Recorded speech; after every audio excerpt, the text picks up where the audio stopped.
బండి భగీరథ్ కేసులో మరొక బిగ్ ట్విస్ట్.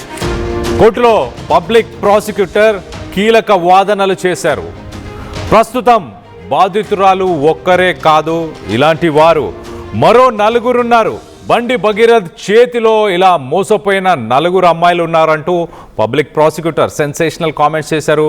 వాళ్ళు కూడా త్వరలోనే బయటికి వస్తారు అంటూ పబ్లిక్ ప్రాసిక్యూటర్ చెప్పుకొచ్చారు. అంటే పబ్లిక్ ప్రాసిక్యూటర్ దగ్గర ఏమైనా ప్రూఫ్స్ ఉన్నాయా? ఆ బాధితులు ఆల్రెడీ పబ్లిక్ ప్రాసిక్యూటర్ని అప్రోచ్ అయ్యారా? సెన్సేషనల్ కామెంట్స్ అనొచ్చు.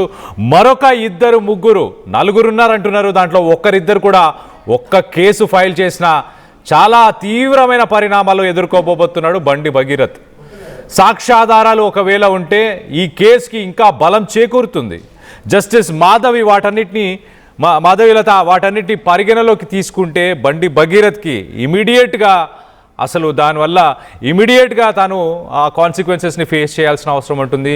అసలు బెయిల్ వచ్చే అవకాశమే ఉండదు. ఇంకా ఒకవేళ ప్రూవ్ అవుతే దాదాపు 20 సంవత్సరాలు జైల్లోనే ఉండే పరిస్థితి.